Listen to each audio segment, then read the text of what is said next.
decree. Hello Nigerians, a 55-year-old man in 1888 was reported dead by several newspapers.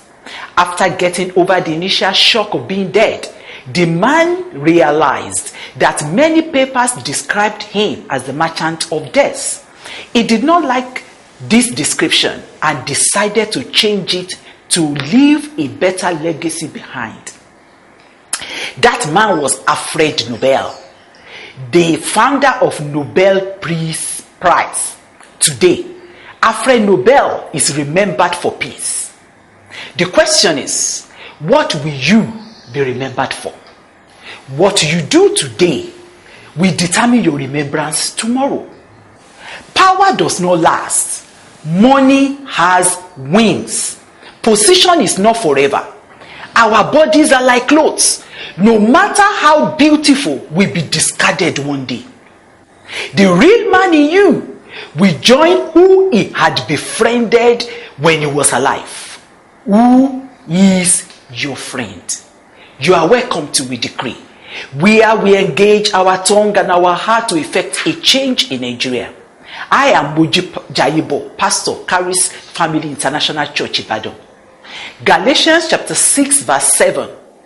Be not deceived. God is not mocked.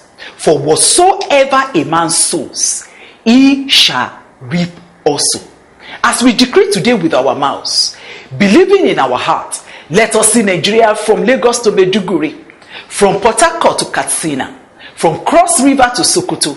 Let us see Nigeria on her territorial waters. Let us see Nigeria on our airspace, and let us decree together. Please join me now. Nigeria in today, we, your people, proclaim greatness in the inside of you in the name of Jesus. We declare that righteousness that exalts a nation reign in you. Every move of the wicked from within and outside of you, Nigeria, to blind your people to what is right and wrong, we, your people, come against in the name of Jesus.